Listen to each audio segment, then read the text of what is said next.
Taki Malik dituding markup wakaf Al-Quran, sahabat singgung bisnis travel yang gagal. Nama YouTuber Taki Malik kembali menjadi sorotan publik buntut kasus dugaan markup harga wakaf mushaf Al-Quran di Tanah Suci. Tudingan ini muncul setelah seorang pria bernama Randi Permana mempertanyakan harga mushaf yang dijual dalam program wakaf Taki Malik, yakni sekitar Rp80, Rp330.000, yang dianggap jauh lebih mahal dari harga pasaran di Makkah dan Madinah. Randi Permana sendiri merupakan seorang warga negara Indonesia, WNI, yang memiliki bisnis di bidang biro perjalanan umrah.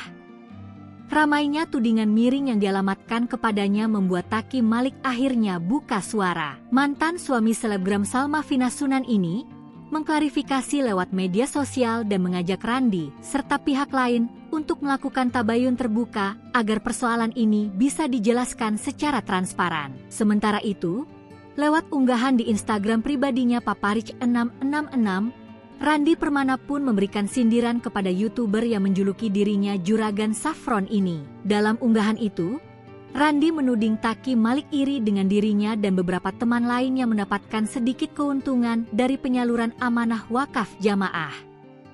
Atas hal itu, mantan menantu pengacara Sunan Kalijaga ini pun membuat aksi serupa. Tak sampai di situ saja, Randi pun menyinggung soal bisnis travel Taki Malik yang sempat bermasalah.